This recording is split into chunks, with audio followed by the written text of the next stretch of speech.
that he does not have his identification card with him, and the defendant gave a fictitious name of Fisher Leroy, and the officer walked back to his patrol vehicle to double check, and the officer then observed the defendant exit the vehicle and sprint away despite giving him orders to stop. Pull a pistol from his... Giving a fake name to the police is already a bad decision. It is not only suspicious, but in many states it is also a separate crime. Once officers start checking someone's identity, any false information can quickly make the situation more serious. Do you think he really believed he could get away with it? Or was he only trying to buy time? We also heard claims that he pulled a gun from his waistband and hit someone with it. Waistband and pistol whip him with it multiple times on his head and face area, causing multiple cuts and bruises to his head and face area. As he proceeded to fall down on the ground, he continued to strike him in the head and face area with a closed fist and then stomp on him. Sir, you were charged with evading arrest or detention. On that case, you're facing up to a year in jail and or a $4,000 fine. You're also charged with failure to identify oneself to a peace officer while being a fugitive from justice. That kicks it up to a Class A, so you're also facing a year and or a $4,000 fine on those cases as well. If we're going to do probable cause, you have the right to remain silent. Anything you say can and will be used against you. You have the right to have an attorney present if you cannot afford one. One will be appointed to you, sir. Yes, Judge. On January 31st, 2025, the officer observed the defendant's vehicle run a red signal light at the 3400 block of Live Oak Street in Harris County, Texas.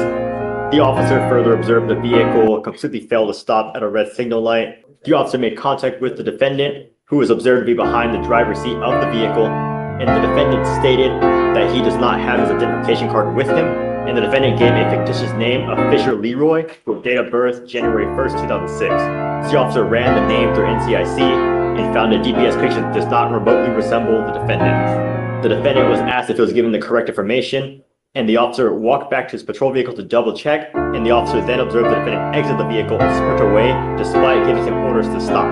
The officer ran after the defendant and observed the defendant get into another vehicle, the passenger side. The other vehicle drove away, and the officer gave the last direction of travel over the radio, but was not able to locate the vehicle. The officer walked back to the defendant's vehicle, secured it, and conducted an inventory check, finding a debit card inside with the name Kendrick Davis. The officer ran the name through NCIC and found a hit with a date of birth of 2/10/2003 with multiple Class C warrants, and ran a driver's license check with the defendant's picture and with date of birth. The DPS picture matched the defendant, and you'll be able to positively ID. And that's it, Your Honor. So I'm going to find that there's probable cause to go forward on both of your cases. The reason I'm bringing you out now is because there's no bond that's set on your cases, and we have to set you a bond. One of the things that I use to determine on what to set a bond is how dangerous you are. Because I've never met you before, I don't know you, and all I know is that you've got a birthday in 5 days. This is where the charges start adding up quickly. Arrest charges and failure to identify can already lead to serious punishment.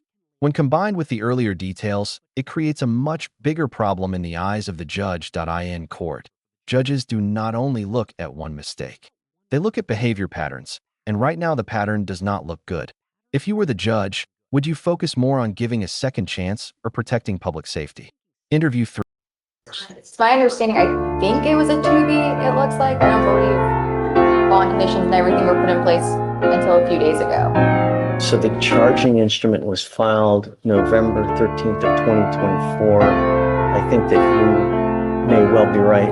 In that case, it says here, a Kendrick Rashard Davis hereinafter saw the defendant heretofore on or about August 12th, 2024 did then and there unlawfully while in the course of committing a theft of property owned by yada yada yada with intent to obtain and maintain control, intentionally and knowingly cause bodily injury to the complaining witness by using and exhibiting a deadly weapon, namely a firearm. Complainant McSweeney advised that defendant Davis proceeded to pull a pistol from his waistband and pistol whip him with it multiple times on his head and face area, causing multiple cuts and bruises to his head and face area. As he proceeded to fall down on the ground, he continued to strike him in the head and face area with a closed fist and then stomp on his face with his foot. Complainant McSweeney stated that he was in fear for his life and felt severe head pain as a result of the assault. I see that he has also picked up an evading arrest in a motor vehicle the day after our two cases. I guess that's how they caught up to him, right? They must have. They found him, and that's when they arrested him on that, and then got picked up on me, I believe. Okay, so what happened in that case? Is he like driving 100 miles an hour? Is he? Yes, Judge. It says that the officer observed the defendant conduct an improper turn and failed to turn into the correct designated lane. They activated their lights and sirens, and the defendant evaded at speeds of 90 to 115 miles per hour for 3.5 miles on the highways and multiple residential and business streets. I think that you are an extreme danger to our public, and I'm going to do everything in my power to protect our public. The first thing I'm going to do is I'm going to be with me today, promising me you're not going to drive. I don't give a rat's behind what is going on in your life. I don't care if there's a burning building. You have to say 50 kittens. If I find that you drive, I can have a contempt hearing. You can be facing an additional 6 months jail and a $500 fine every time you get into a car and drive. Do you understand? Yes, sir. I'm also putting in this affidavit that you're not supposed to be in possession of any weapons as well.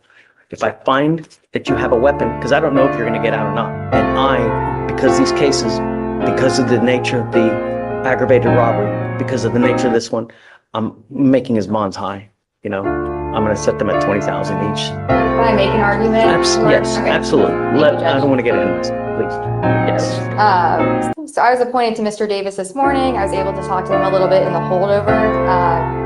We are requesting PR bonds for both of the cases. He's 22 years old. He's lived in, or I'm sorry, 21 years old. He's lived in Houston his whole life. He has a lot of family in Houston. His grandparents, mom, daughter, and siblings. Prior to being in custody, he was working at Builders First Source for around a month. Mr. Davis also lives with his grandfather who has cancer. Mr. Davis is his caretaker, is my understanding.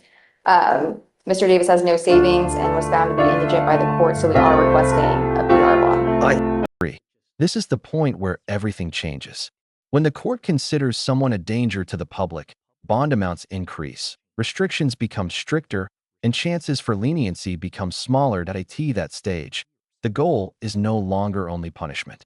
It is also about preventing future problems.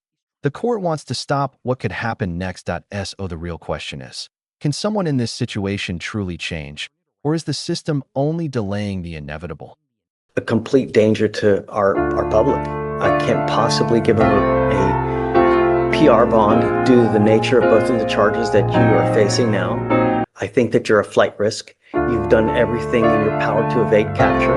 You've produced false names, so I find by clear and convincing evidence that you're an extreme flight risk. You're a danger to our community, and I'm going to set your bonds each at $20,000. I don't know if you're going to be able to post bonds, but and I'm going to order you to obtain a GPS monitor on your ankle. Like I said, you will be signing an affidavit with me today promising me you're not to be in possession of any weapons and not to drive any vehicle whatsoever for any reason. If you do, I can have a contempt hearing. Do you understand? Yes, sir. So I guess the felonies are set for April 7th. I don't like to set them out too far just in case. If you want to, we can do up to 30 days. It's up to you. That's perfect. And then we'll come back. I don't know. We'll see what circumstances have changed, and then we'll go from there and just keep us in the loop. Thank All you. right. I need you to sign this for me. I need him to sign bond conditions with Felicia, and then after that, just. Will you excuse Yes, ma'am. And thank you for